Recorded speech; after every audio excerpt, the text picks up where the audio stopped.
अगर वीडियो पसंद आ जाए तो please like, share, comment, subscribe my channel. Thanks for watching.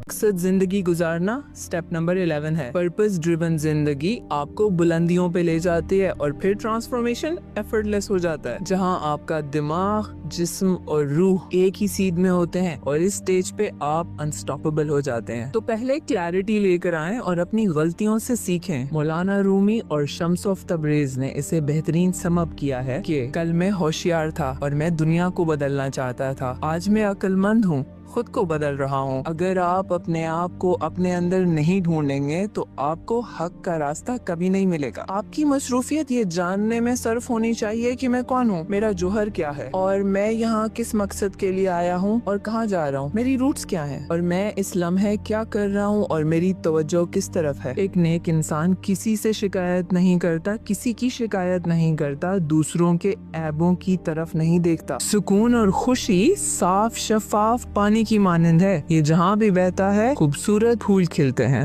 गम एक काले सैलाब की तरह है, ये जहाँ भी बहता है फूल मुरझा जाते हैं। रूहानी सफ बंदी, स्पिरिचुअल अलाइनमेंट का मतलब शिकायतों से बालातर होना और अपनी अंदरूनी कैफियत में खूबसूरती पैदा करना है। और याद रखें कि एक कामिल और पुरसुकून इंसान में ज़हनी, जिस्मानी और अक्ली हम आहंगी मौजूद होती है। तो बैरूनी हालात नहीं बल्कि अपने अंदरूनी अकीदे पे भरोसा रखें और आज से जिंदगी ऐसे जिएं जैसे सब कुछ आपके हक में धांधली कर दिया गया है। ये तो हदीस कुदसी भी है कि मैं अपने बंदे के गुमान के साथ होता हूँ। तो अगर आप खैर और भलाई की उम्मीद रखते हैं तो अल्लाह वैसे ही मामला फरमाता है, और अगर आप बुरा गुमान रखते हैं तो उसका वबाल भी आप पर है।